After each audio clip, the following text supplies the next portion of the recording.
Yo, yo, yo.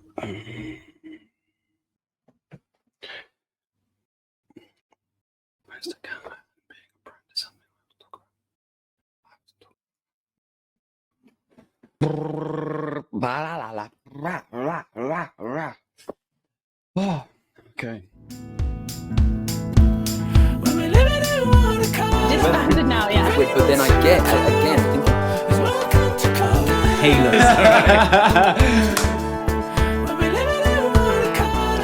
Yo, yo, yo, welcome to another episode of Creative Chats. My name's Dan Candler, and I often speak about becoming a brand. I believe it's a direction we are all heading into, whether we like it or not. And that's exactly what we're going to be speaking about with today's guest. Melody Battentier is a creative entrepreneur. She's a yoga teacher, photographer, and a member of Candler Creative who is on a pure, authentic journey of discovery into her creative identity and her brand, her particular brand. So I'm really excited for today's chat. I'm excited to find out a bit more about Melody, her life, her journey, her experiences, and get the knowledge and the insight from Melody so we can provide it all for you guys and hopefully just help the creative world a little bit more, because that's what we're all about. So make sure to subscribe, follow for all of Candler Creative content. But let's dive into today's creative chat because I'm really excited. So let's do it. Yo, yo, yo, Melody. Thank you so much for joining me today. I'm so excited for today's chat. How ever are you? I am really good. Thank you so much for inviting me. Finally, I'm really happy to be here. No, amazing. I'm so happy to have you here. We've been planning this for a while anyway. So I'm really excited for today, and I'm excited to hear a little bit more about your journey. I'm excited to hear more about your journey, and your identity as a brand and as a creative. But I'd first like to speak about how when we first became acquainted. You, if I'm not mistaken, you left your normal job, right? And someone introduced you, I think, to me or to the community, and you joined Candler Creative because you were looking for potentially more opportunities in the freelance world. So let's expand on that. What was the reasoning for you, I guess, to leave your job? What was that job?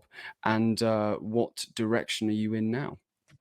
Sure. So I'll try to make it short. No worries. It's always but yeah, we actually went in contact quite at a good time, I would say. So I'm an art director mainly. I do a lot of different things, but yeah, I was an art director in different agencies for a while, and I wanted to be freelance for a while as well, but never really took the jump or waiting the opportunity or just waiting to have a bit of a kickoff and just something that try to move you into like another direction. So I've always been very like an employee on different agencies, etc. And when I've started freelancing, which was actually just 6 months ago, it's kind of like where I took contact. I'm not really sure how it happened, maybe like a Facebook group or someone gave me your contact or something.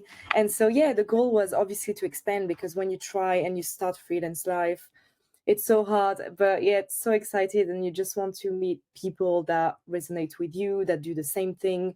I think two main things for me was like to have more creative around me, because being a freelancer can be quite lonely, and it was the first time I was starting that, and also to find projects and just to see how the two can mix and match together, basically.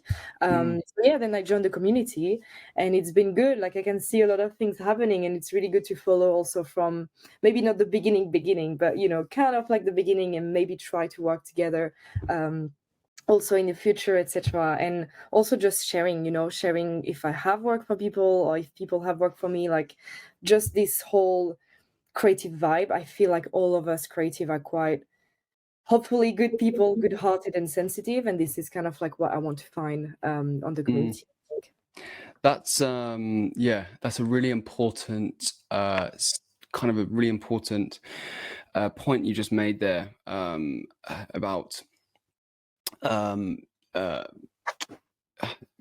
us creatives working together. I feel like it's quite easy in the life we live today, in the culture we live today, for us to believe we are connected and out there for everyone. But I think it's too easy for us to go on the side of a bit more like a business mentality, like a kind of like a self-gain without even knowing it, like a self-gain. And I've said this on like the last two episodes, I think, of like this capitalist mentality, which is just becoming toxic. And I think it's important for us all now to kind of step up and go on a different path of actually like working together with multiple different types of people and working out how we can work with these people, and having that mentality of like, okay, what can I provide to this group, rather than what can this group provide for me. And that will always, there will always be that give and take.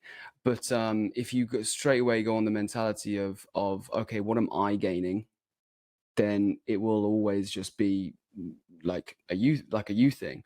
So yeah, that's and it's been so lovely to have you, and I'm so excited for this chat, because we haven't really properly got into it and had a like a full-fledged chat to get to know each other. So this is really cool for me.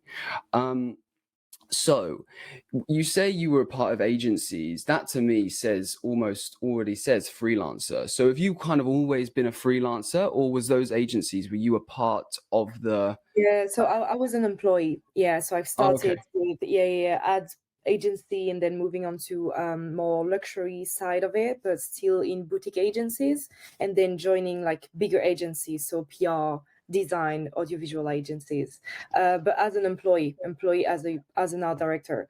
However, I've always been like, I just love my job, love the creative, love sports, etc. So I've always been doing project on the side, like passion projects.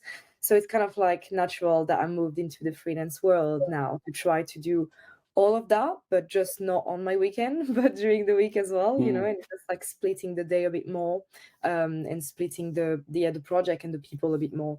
But yeah, I've really been from an employee to have the same team, the same, office hours, and the same type of project to, well, now I need to, as you said, kind of brand myself and put ourselves out there. And it's more about what I can have, about like the comfort, but more what I can provide to others and how I can do it well.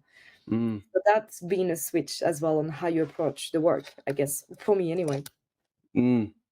So you do so many different creative things, which is, and all those creative things, I mean, you look on your Instagram and and your pages and stuff, it's so professional, and so it really feels like you. It really feels like, I don't know you 100% well, but like it really does feel like you, and I get that energy from that. Do you feel like you learned that from your time working in these agencies as an art director? And as an art director, where did that come from? Like, how did you kind of go into that realm? Did you study it? Did you Yeah, I love that question. A lot of people ask me this, so I'm happy to have it on tape so I can share it, because it's always like such a weird job as well, right? Like you have the art director for the fashion brand, for example, which is totally different from what I do. So I'll reply to this question first, but basically how I got into it, that's quite a long, like it's weird because it's a long story, and then it's also it was really easy for me to go into that. So basically when I was young, I was always loved like photography and creativity. I don't really know where it comes from, to be honest, because my both parents are teacher, my sister is an engineer, so it's really not like, my dad is a really good musician, and they've always been super creative, both my parents, and very passionate about a lot of things. But and also they are teacher, which is kind of fun now. I'm teaching yoga as well, but all this creative thing was really from my heart and my soul, I guess, and they always supported me on that. And I just loved photography because I'm from the mountain in the Alps, and it was just like so stunning, and I wanted to take photos. So the first thing I bought actually with my money was a camera. which was like 3 megapixel, which is so funny now when you think Yeah. about it, right? Yeah, when Uh, my phone is like 50 megapixels yeah, now, like exactly. Yeah, it was probably like 60 euros, but back in the day, you paid the same price for just a very small memory card, you know. So this is kind of like how it started. And I was really good in science, and I love science. So this is where you start to feel like how I'm a bit not just one thing, but multiple thing. And that's why I'll talk about it after, but how it's hard to brand yourself and how people start to just shut you down, you know, and like you should be that way and like you're not. And it's hard, right? Like it takes 10 years to to change and to unfold that. So this creative thing always been here. When I was at school, at high school, I was really shy, but always did like, I don't know, creative project, but loved science. So I kind of did like scientific stuff. And then when I moved after high school, I found this school where it was like multimedia and communication. So this is what I've studied, right? So it was really good because it was audiovisual, design, communication, code, even coding. That was horrible, but it was math, so it was kind of cool as well. So it just gave me like coding. an overview. Yeah, it was. I was crying sometime, coding like music sheets and stuff like that. But it was fun. It was really good. And then at the end, you could specialize yourself either in design, communication, or like coding. So I specialized in design. And then from there, so I was like 20 at that time, so 10 years ago. I was like, I love design, but I want to do more. Like I love videography, I love photography. I love to find ideas. And I was like, how you can study that exactly from your question? Like, how can you study that, and how can you do that? So obviously you do research as every 20 years old do on like schools, etc. And I found this school where you could study art direction. So it was back in France at that time, and it was an advertising school. So I'm not sure really if you can study art direction on other kind of school, to be honest. Right now I don't know, but advertising makes sense because, just to explain quickly, if you're not really into this kind of world, advertising agency, they work by pair. So you have like an art director and a copywriter. Usually it's quite like an old school vibe, but it's always done that way, and you just work together and you create the campaigns. So I could study like art direction, which was exactly what I wanted to do. But again, just being a bit weird, I didn't want to finish in advertising world. So I knew I wanted to go to this school without wanted to finish in advertising. But I was like, let's just go there and see. So I moved to Paris to study that, a bachelor and a master degree. Um, and the master was art direction and creative thinking. So from here, you just find ideas, you learn how to pitch, you learn how to work with the strategist, with the designer. Obviously you learn design and video editing, you do everything because you need to know how to do everything. But it's kind of like how it started.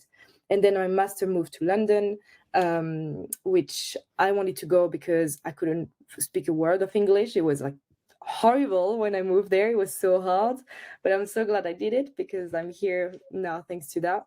And this is how I got into art direction. So thanks to the school and the master, then a lot of like very long internship as assistant art director.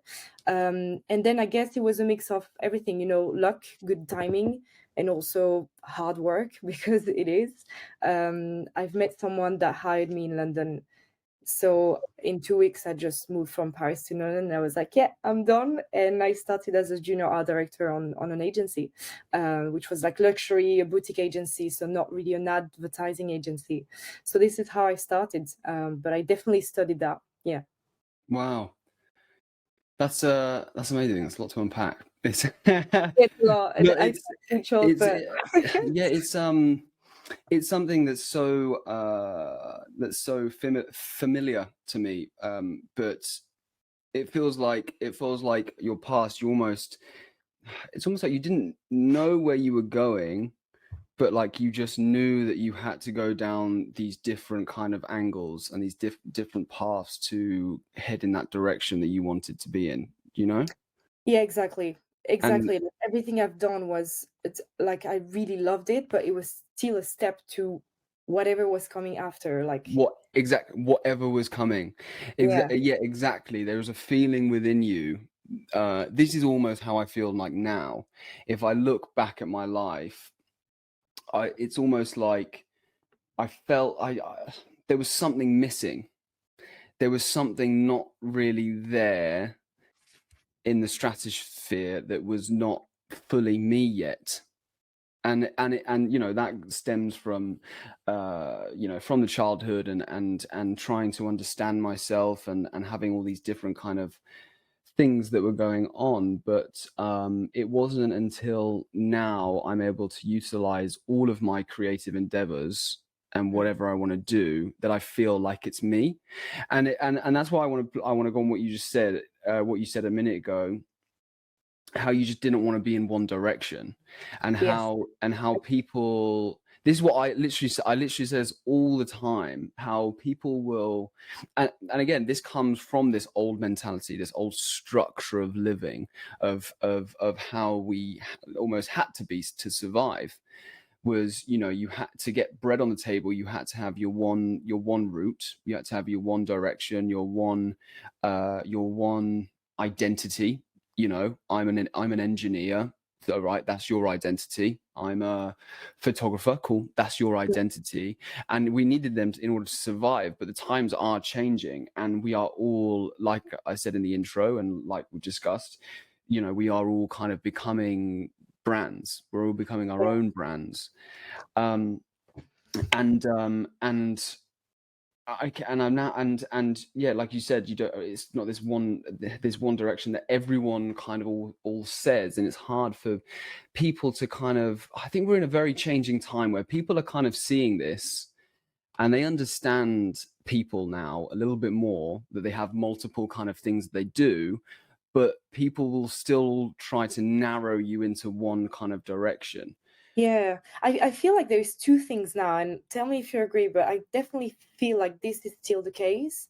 But equally, and there's something else which we talked about, but I kind of sometimes I look at like jobs research or things like that, and they want someone to do like everything, and that's even pushing too far from the other end. You know, like you can't do every. So I'm kind of like mixed up on this feeling. Like I totally agree with you. Of course, you're not just one thing, because we are not a job anyway. Like you are a brand, you are yourself, and this takes so much time and so much work on yourself as well to find that and to find your skills.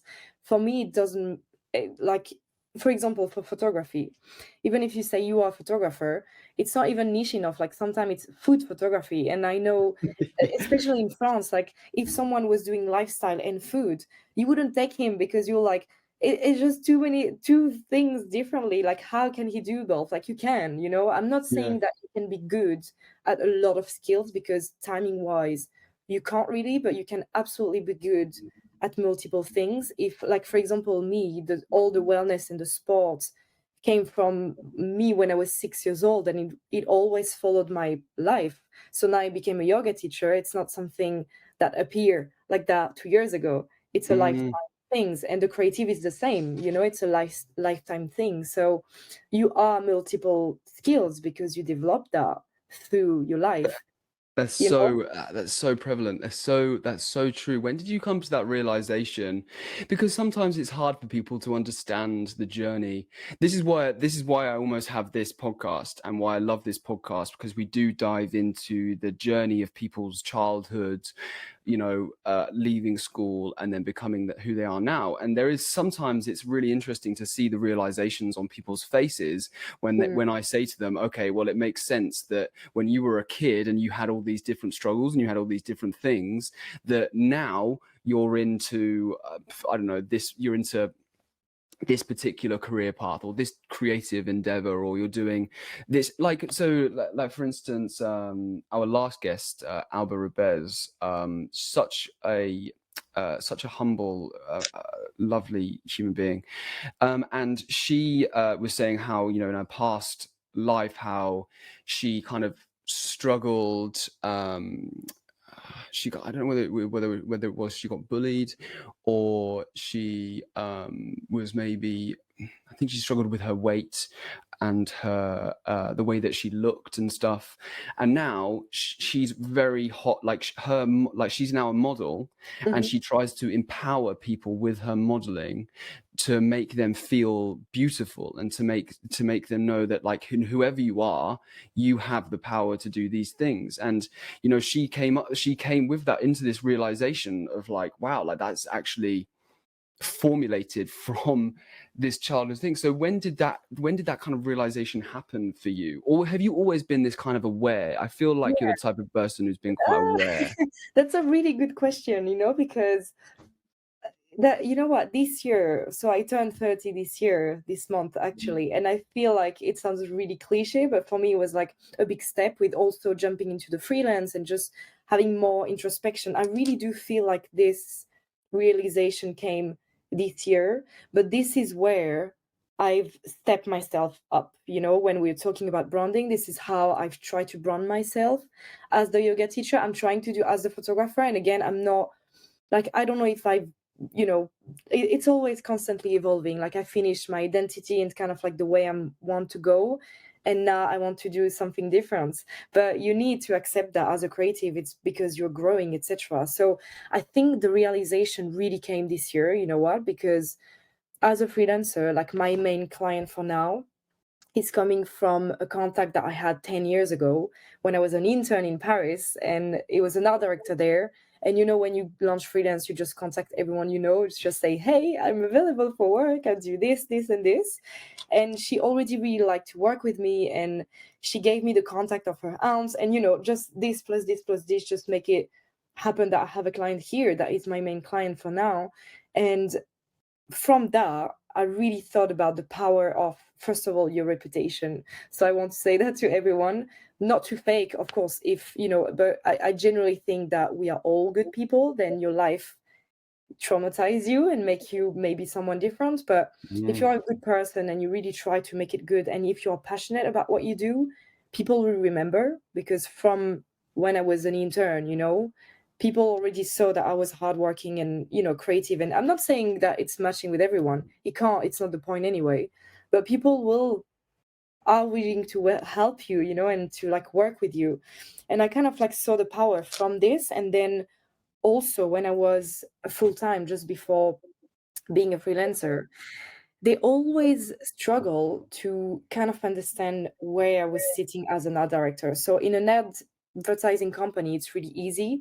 Where I was, it was like, do you do more design? Do you do more photo? Do you do more video? And I spent there like almost 4 years, and at the end of the day, you're just like, guys, like, just understand what I'm doing. It's a bit frustrating where they try to put you in separate case, as we said. And that was really a struggle for me. I was like, but does that mean that I can't do that because I Mm. can't be good at that? Does that mean that I just want to focus on one thing, but is it really me? So when I quit and really started the freelancing, I saw that how I was being myself really worked. And again, I'm not talking about, working sustainably, financially, etc. I'm really talking about who you bring to yourself and what project is just expanding. And I could see already, like, some yoga classes I've had, people hire me for yoga and the creation. And I'm like, see, it exists. Like, I don't have to choose. Or like, some people will find it weird. Well, just don't be part of my journey then, because this is, for me, it's not. And when people are intrigued and they hire you for that, it builds you your confidence. So I Mm. would say it's a lot of things. Like, I really came to a realization this year because I've put myself out there, and instead of being an employee for a big brand or an umbrella thing, that wasn't me, there is not my name everywhere, etc., to be exactly myself, to try to find work and to try to find meaningful people. And also the fact that you work so much on so different projects. And again, I feel like the 20s are so hard in a way that you learn from life as well. And I think the realization come really from all the experience that I had the past 10 years, for sure. Mm. And it's not done, it's just the beginning. That's the Mm. thing. Sometimes you That's say, okay, give me a that's break, but equally, it's good. Yeah, no, that's exactly it, and it's yeah, you touch on such an important point of authenticity. Finding trying to find that pathway to be your authentic self. And that is hard. That is really It hard. is It's hard. such a vulnerable Yeah. place. Yeah, it is hard, and especially when you work again for other people, because you need to fit this place, right? Like either the big company or the like. It's totally normal. I'm not saying that you should be just you, because as creative, that's a thing as well, and that's why I think all the creative, if it's your job, as us, you need to have passion project on the side, because client, it's hard. Like you have a budget, you have a timeline, you have guideline. Like you need to respect a brief. It's not being an artist and being a creative. It's very different.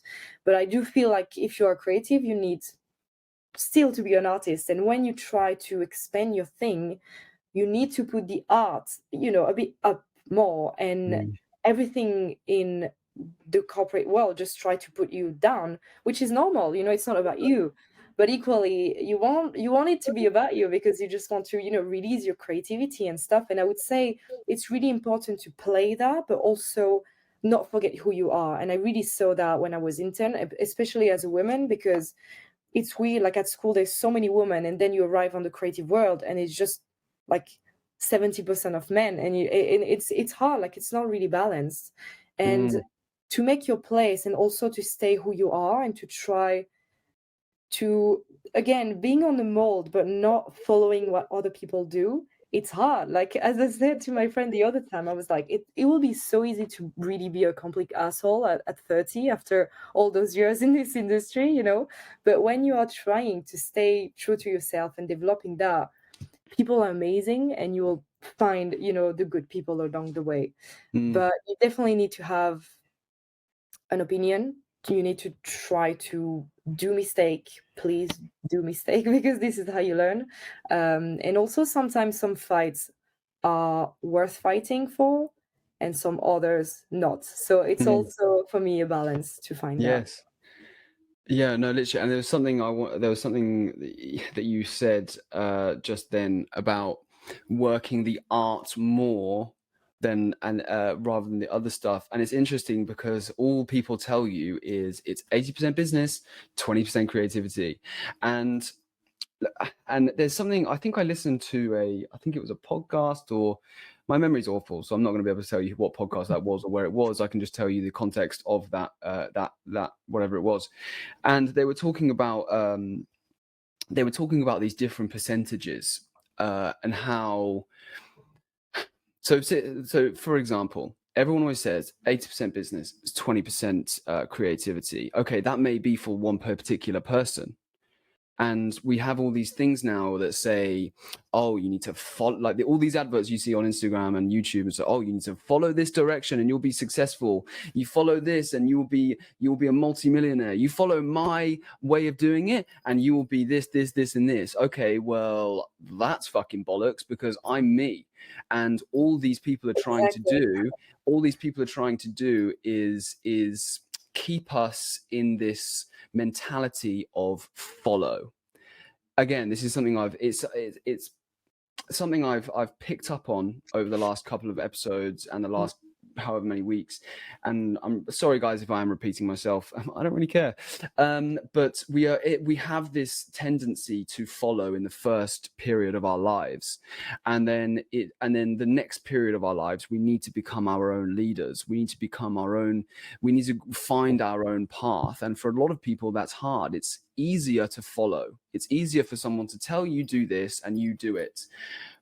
But and like I've previously said, we are all becoming these brands. We're all having to find a way to survive on our own, because these top dogs aren't helping us anymore, because they're becoming even more greedy and taking everything for them, and taking just everything for themselves.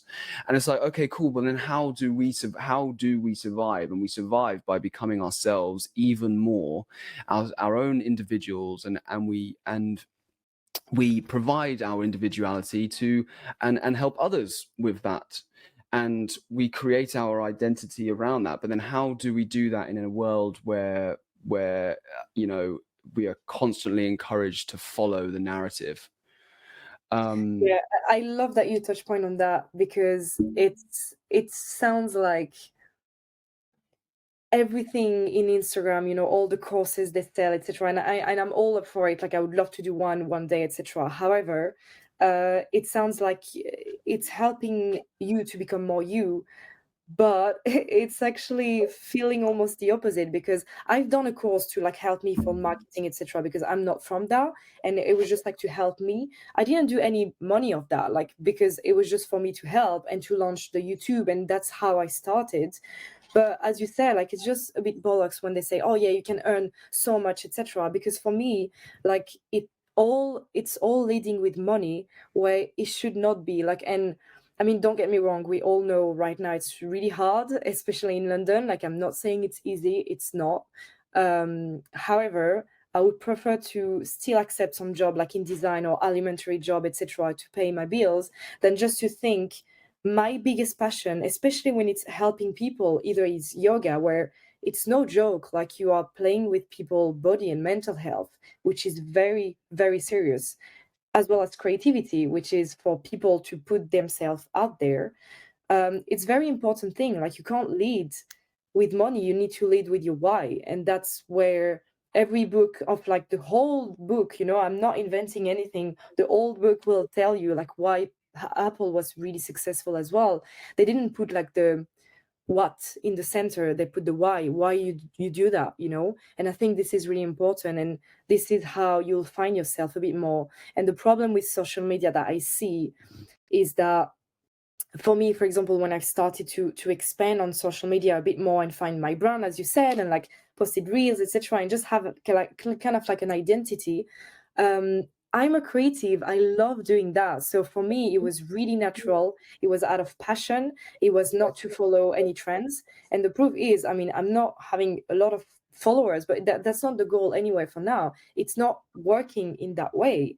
But I don't want to follow trends, because it's boring for me. Like, I don't want to be unhappy, and I think that it's really important for me to stay true to myself. Of course, then you can have marketing technique, you can have things that I should probably follow. However, what I did now for like a year, I've learned so much more about myself. People reach out because of YouTube, they are interested, and that gave me projects. Did it give me like a lot of money, etc.? Not at all.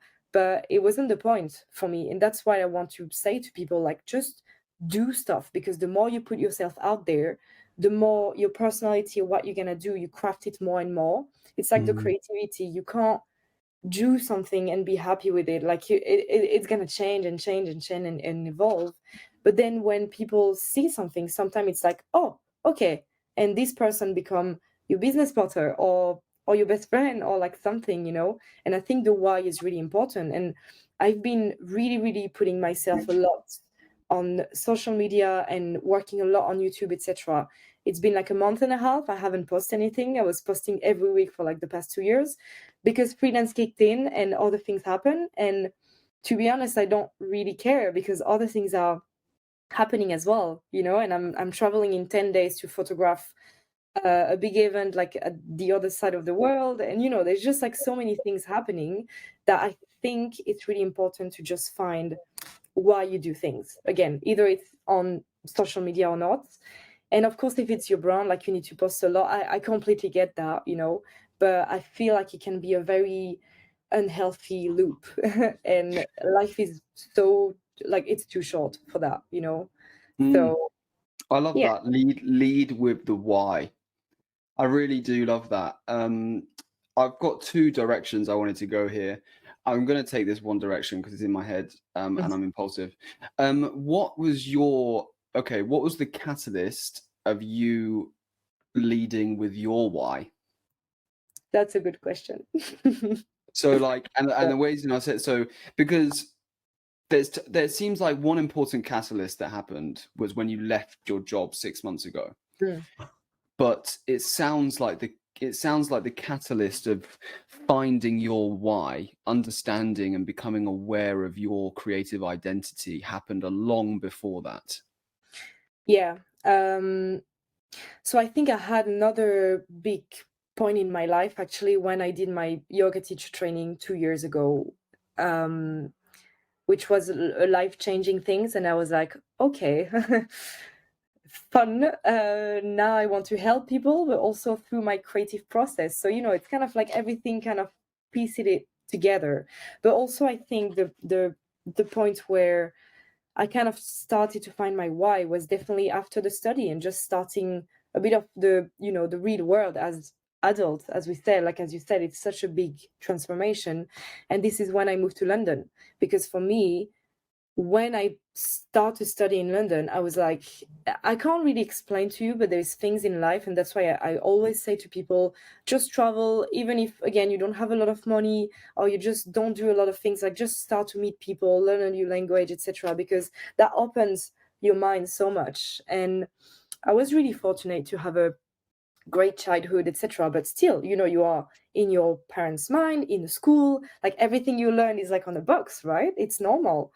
And then when I moved to London, I was like, oh my God, this exists, those kind of people exist as well. And it was really something I felt deep in my soul, like this kind of fire and expansion. So I think that was really the start for me, where I was like, okay, I love creating, but there is something more. I want to do project. And even when I moved like 8 years ago, I was already prepping I was doing, I remember, a project in museum with dancers and trying to inform people on like, how to consume better and those kind of thing. I've always been led to that.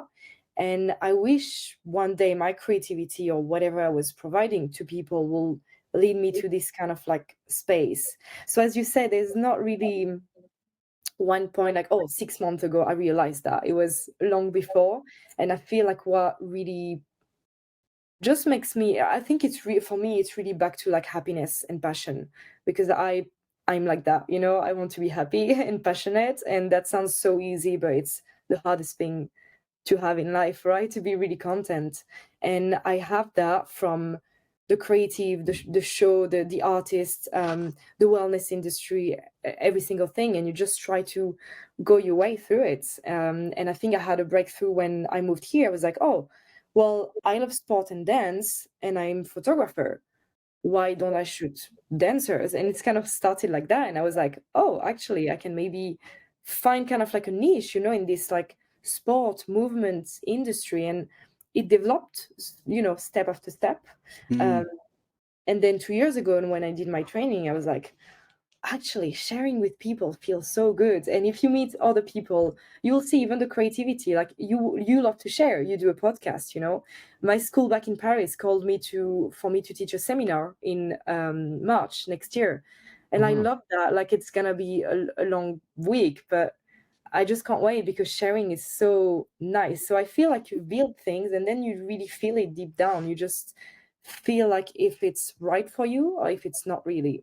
And Mm. when I was working with big brands or big companies, I mean, you do the work that you have to do, and I will always do it, because again, you need to pay your bills and there's a reality of it. But when really the project or the client is right and it's a good thing to help people, whether it's a product or something else, um, for me, it's where I want to go. And I just feel it really deeply. And I think people feel it as well when you share. Some people don't care, or some people want to work for like, I don't know, car brands, or, it's really precise. Me, it's really based on the human side for sure, and try to make it a bit better, even if it's not what we do every day. But, That's so I exactly think it. I have to break through. Yeah. It's like when you were just saying about the happiness side of it, the first thing that popped into my head is a realization that I've kind of came to over the last couple of years, was just trying to find the happiness in everything. Like, as a creative person, or as a, whether you're, especially coming from like a dance background, like, you can sit, especially coming from a dance background who wasn't really a dancer. Mm. Like, I did all these different things, like, I just did all these different creative things. Didn't really know what the hell I wanted to do. I was like, cool, dance seems cool, sweet. And like seeing this mentality of like, especially people who have come from dance from when they were like 3, that's all they know. So they get put into a class. Maybe their parents want to put them into their class. Maybe they genuinely want to go into that class. But sometimes that when in their adult life, that doesn't become their identity. They don't become ballet dancers. Yes, they may become dancers or whatever, but they don't truly know. They don't truly 100% know who they're actually meant to be. They just feel like this is a direction I have to go in because it's what, and then they will constantly work in that, or try to work in that field, and they may get rejected. They may not be working in that field, so they call themselves a failure. And this failure, say they have to work in River Island or Debenhams or wherever the hell they have to fucking work. They don't have joy in this work because to them they're a failure. They're not dancing. They aren't doing what they've trained their whole life to be doing. So it leads them into this thing of like unhappiness. But it's like, what I found is like, you can actually find so much more happiness if you just try and find it, right? So you're working in Debenhams. This is a chance for you to actually have a time not to hustle. As creative people, we are hustling constantly, day in, day out, and it causes a chaos and anxiety within the mind. It's hard. So if you can have that time to unwind and think about your creative journey, that is so important. But again, like I said, a lot of us don't find the happiness within that because it's not what we want to be doing. And we don't understand this longer goal of becoming who we are. So with all of that, just to kind of wrap things up, would you say then the one most important kind of direction in order to find your own branding, to find your own creative identity, is first understanding the idea of awareness and questioning that why, like why you're doing what you're doing? And what would you say is that number one kind of like route for people to find their... You don't make it easy to wrap up. Maybe you have a top three. You can have a top three. I'll give you 3. Go on. Let me think. But yeah, so I love what you shared at the end. It made me think about. So I'm trying to reply to your question really quickly. I don't think there's a top one, but there's definitely a top three, or a few things that I can give. So please, I would say that the ego is very, like, your ego. We all have an ego. It's good, but sometime, and back to the job that you've mentioned, about like finding happiness on things, really, really put your ego on the side and try to really feel more down here than there, because this is what gonna lead you to really, really what you're gonna want. Like, I do feel like now I finished my 20s. I think the harder you work at first, the easier life's gonna get. Don't choose the easy path, or don't try to push you down and not think, like, it's hard. It's gonna be hard. Like, I can't lie, as creative, it's a hard process. If you want like a normal job and not to think, it's great as well. Like, no, not judgment. It's just not the same road, right? Like, you can totally do that. If you want to be a creative, you need to be yourself, because otherwise it's just not gonna be, you're not gonna be content. So I do feel like sometimes you need to push your ego on the side.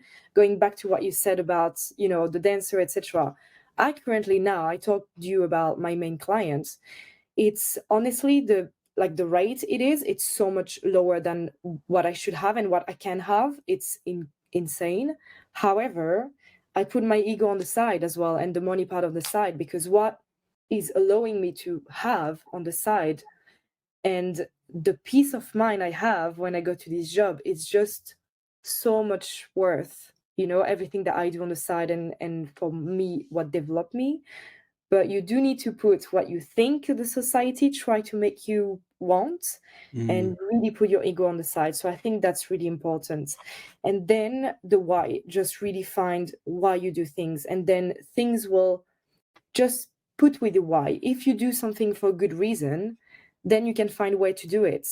And I would say the third thing is, don't be close to one thing. There's not just one direction to do it. There's way you can earn money. There is way you can meet people. Like, never ever settle for one thing.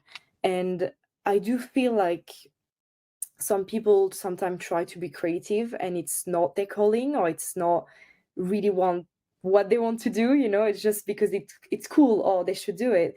It never works, because it's just such a hard work that you need to be passionate. You need to be really open, and you need to work hard. Like, I would say the third thing is just fail, work hard, because otherwise you will never find your why again, and who you are. And who you are is just, it's everything. Like, all the people you meet, all the conversation, everything you read, everything you eat, how you behave, and it's all of that. So it's not just you wake up and you find it. It's who you are. And I do feel like, back to the dance you said, and I'll wrap up on that. It's funny because I've started with ballet, and with dance. Like, it was my life, like my biggest passion from 6 to 18. And then I got my leg hurt, etc. It was a bit of a traumatic event, but that led me to where I am now, in the photography and in the yoga. Like, my background in ballet just shaped my whole being now, and I'm really trying to bring that back now, and to say, okay, that's huge in my identity, and actually people tune with it, and I can do something about this. So I feel like at the 20, you just try to erase your past and trying to fit into something. And when you go back and you say, actually, it was pretty cool what I've done, and like what makes me unique, and you just bring it back to like, okay, this is who I am and who I want to be. I don't know if that's a really good answer, but No, Melody, it's perfect. good. It's perfect, and you're such an inspiring and such a lovely human being who really is on a path of true discovery, and you can see that you are helping others with that, and which is just incredible. And I appreciate you and everything that you're doing for the creative world. So no, thank you so much, Melody. And how can people find you? What's the best? Because I know you've got so many bloody socials. I know I'm trying to. Well, there's What's your best place? What's your best place? Of course. Definitely Instagram, and then you can just, message me, and then we can exchange by email. But my Instagram is Flow with Melody, with for the yoga and all the wellness. But I always have my photography page, which is Melody Shots as well, so you can find me there, and then we connect. But yeah, it was a pleasure to talk to you, and like, I'm really, life is busy, etc. But I'm really happy that we connect, always following what's happening, and I'm sure we're gonna do great things together. So it's always a long day, Amazing things, Melody. Melody, thank you so much. To everyone out there who's watched, thank you all for joining. Make sure to subscribe, follow, and all that shizzle. But thank you so much, Melody. Thanks. I could literally talk for hours, but I know, me too. it's so sick. But no, thank you so much, Melody. Have a wonderful day, life, everyone out there. Thank you so much. Peace out. Thank you too.